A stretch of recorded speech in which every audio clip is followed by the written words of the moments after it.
안녕하세요. 회계사의 경영처방입니다.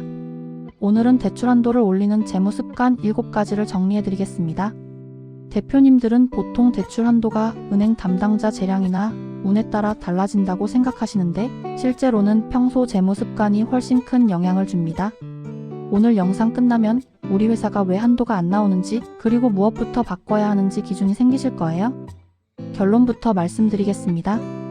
대출 한도를 올리는 핵심은 한 번에 서류를 잘 내는 게 아니라 평소에 이 회사는 돈을 빌려줘도 괜찮다는 신호를 재무제표와 통장 흐름으로 보여주는 겁니다.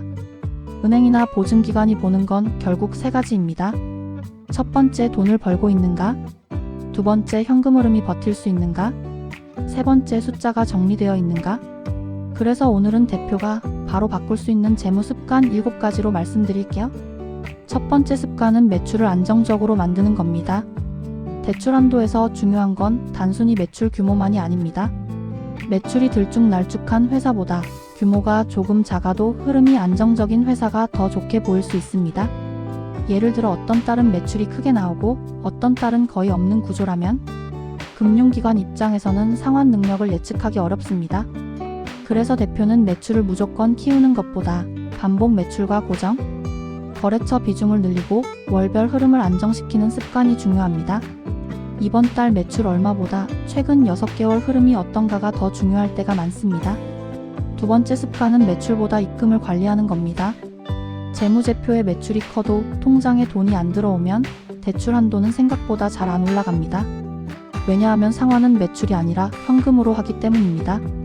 그래서 대표가 봐야 하는 건 매출 채권이 계속 쌓이고 있는지, 외상 매출 비중이 너무 높은지, 입금이 제때 들어오는 구조인지입니다.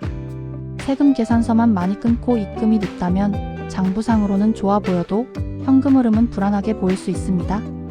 대출 한도를 올리고 싶다면 받을 돈보다 들어온 돈이 중요하다는 걸 기억하셔야 합니다.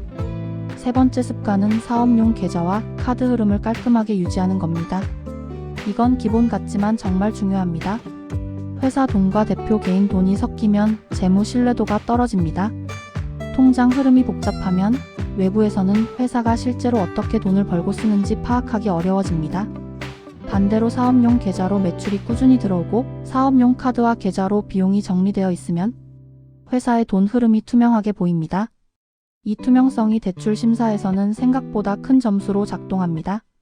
특히 대표 개인 통장으로 매출을 받거나 회사 통장에서 생활비가 자주 빠져나가는 구조는 빨리 정리하시는 게 좋습니다. 네 번째 습관은 적자를 피하는 것보다 남는 구조를 만드는 겁니다. 대표님들이 일단 매출만 키우면 되겠지라고 생각하는 경우가 많은데 매출은 커도 이익이 안 남으면 대출 한도를 올리는데 한계가 생깁니다. 왜냐하면 금융기관은 결국 이 회사가 이 돈을 벌어서 갚을 수 있나를 보기 때문입니다. 그래서 한도를 올리고 싶다면 매출 총이익, 영업이익, 그리고 최소한 손익분기점 이상은 유지하려는 습관이 중요합니다. 무리한 할인, 마진 없는 거래, 과도한 판촉으로 매출만 키우는 구조는 오래 가기 어렵습니다. 좋은 매출은 규모보다 남는 구조입니다. 다섯 번째 습관은 차입금과 상환 스케줄을 통제하는 겁니다. 대출을 더 받으려면 기존 대출을 어떻게 관리하고 있는지가 중요합니다. 이미 대출이 있다고 무조건 불리한 건 아닙니다. 오히려 기존 차입금을 연체 없이 잘 관리하고 있으면 신뢰 신호가 될 수 있습니다. 문제는 상환 구조가 꼬여 있을 때입니다.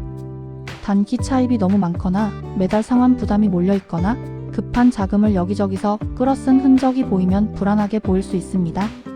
그래서 대표는 얼마를 빌렸는가 보다 어떻게 갚고 있는가를 관리해야 합니다. 상환 스케줄을 분산하고 연체 없이 관리하고 급전성 자금 의존도를 줄이는 게 중요합니다. 여섯 번째 습관은 세금과 4대 보험을 밀리지 않게 관리하는 겁니다. 매출이 좋고 이익이 나도 세금이나 4대 보험이 밀리면 신뢰도가 크게 떨어질 수 있습니다. 대표 입장에서는 잠깐 자금이 부족해서 미룰 수 있다고 생각할 수 있지만 외부에서는 자금 관리가 불안정한 회사로 보일 수 있습니다. 그래서 부가세, 원천세, 4대 보험, 법인세 같은 기본 납부 항목은 캘린더로 관리하고 밀리지 않게 하는 습관이 정말 중요합니다. 대출 한도를 높이고 싶다면 돈을 잘 버는 회사이기도 해야 하지만 기본 의무를 안정적으로 이행하는 회사여야 합니다. 7번째 습관은 월 1회 숫자를 직접 보는 겁니다. 이건 대표 습관의 문제입니다. 재무제표를 완벽하게 이해하라는 뜻이 아닙니다.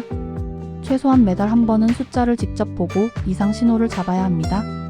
대표가 꼭 봐야 할 건 많지 않습니다. 매출 입금, 매출 채권, 고정비, 통장 잔고, 차입금 상환 일정 정도면 충분합니다. 이 숫자를 매달 보고 있으면 문제가 커지기 전에 미리 손볼 수 있습니다. 그리고 이런 회사가 결국 대출 한도도 안정적으로 올라갑니다. 왜냐하면 숫자가 좋아지는 회사는 대개 우연히 좋아지는 게 아니라 대표가 관리하는 회사이기 때문입니다.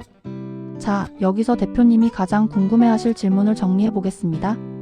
그럼 대출 한도를 올리려면 당장 무엇부터 해야 하나요? 가장 먼저 하실 건 3가지입니다. 첫 번째, 매출과 입금 흐름을 정리합니다. 두 번째, 사업용 계좌와 카드 흐름을 정리합니다. 세 번째, 세금과 상환 일정을 캘린더로 관리합니다. 이 3가지만 해도 회사 숫자의 신뢰도가 달라집니다. 이제 오늘의 실전 체크리스트를 드리겠습니다. 대표님이 오늘 바로 점검할 7가지입니다. 첫 번째, 최근 6개월 매출 흐름이 안정적인가?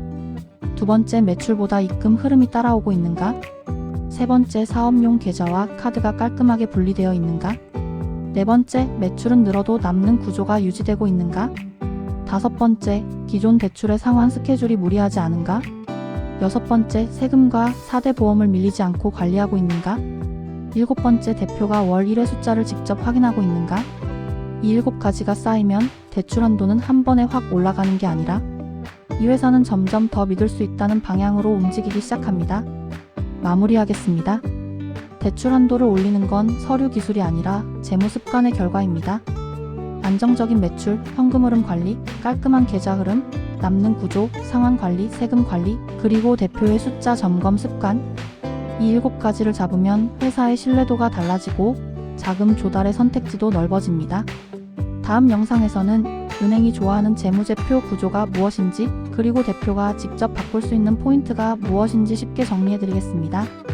영상이 도움되셨다면 구독과 좋아요 부탁드리고요. 댓글로 업종과 현재 자금 조달에서 가장 막히는 부분이 매출인지 이익인지, 현금 흐름인지 남겨주시면 그 상황에 맞춰서 어떤 습관부터 먼저 잡아야 하는지도 예시로 정리해드리겠습니다. 감사합니다.